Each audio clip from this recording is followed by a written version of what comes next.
की बाबरकत नाम से जिसने आदम को दम दिया, मूसा को ईसा दिया, ईसा को मसीहा कर दिया और हज़रत मुस्तफा सल्लल्लाहु अलैहि वसल्लम को हक और रसूल बनाकर भेजा। दरूद और सलाम हुजूर सल्लल्लाहु अलैहि वसल्लम को जो सियासी भी रहे और सिपाही भी, मगर हर हाल में मुसलमान। मुहतरम जनाब साहिबान, असातिज़ा किराम, मेरे हमसफ़र साथियों, अस्सलामु अलैकुम। आज के इस महफिल में मुझे जिस मौजू पर लमशाई करने का मौका दिया गया है वो है हमारे कौमी जुबान। वल्लाह क्या जुबान है उर्दू जुबान हमारी, वल्लाह क्या जुबान है उर्दू जुबान हमारी। आबा की फितरत की तर्जुमा है उर्दू जुबान हमारी, आबा की दस्ता है उर्दू जुबान हमारी, मजलूम की पावा है उर्दू जुबान हमारी। जनाब मोहतरम जनाब साहिबान, किसी कौम की जुबान इसकी तहजीब, सकाफत और इसकी पहचान होती है।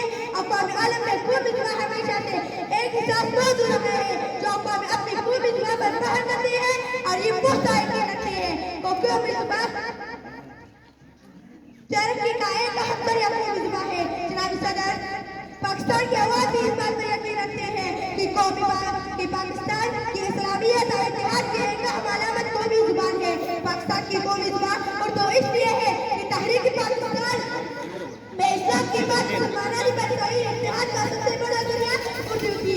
यही वजह है कि जब मोहम्मद अली ज़िन्ना ने कहा पाकिस्तान की पूरा बात कर दिया था कि पाकिस्तान की कौमी जुबान सिर्फ उर्दू होगी, लेकिन परसों बुजुर्ग उर्दू का इस हक नहीं दिया गया, लेकिन सरकारी दफ्तर, अदालतें और कारोबारी मुमलिकत पर अंग्रेजी नहीं दिया गया। जनाब सदर, मगर अलमिया ये है कि पाकिस्तान की गालिबन दुनिया का वाहिद मुल्क है जहाँ उसकी कौमी जुबान की बजाय एक गैर मुल्की जुबान जरिए तालीम है। इस अफसोसनाक सूरत-ए-हाल का नतीजा ये है कि सरकारी दफ्तर और कारोबारी मुमलिकत पर अंग्रेजी जुबान की ग्रिप मजबूत से मजबूत होती जा रही है।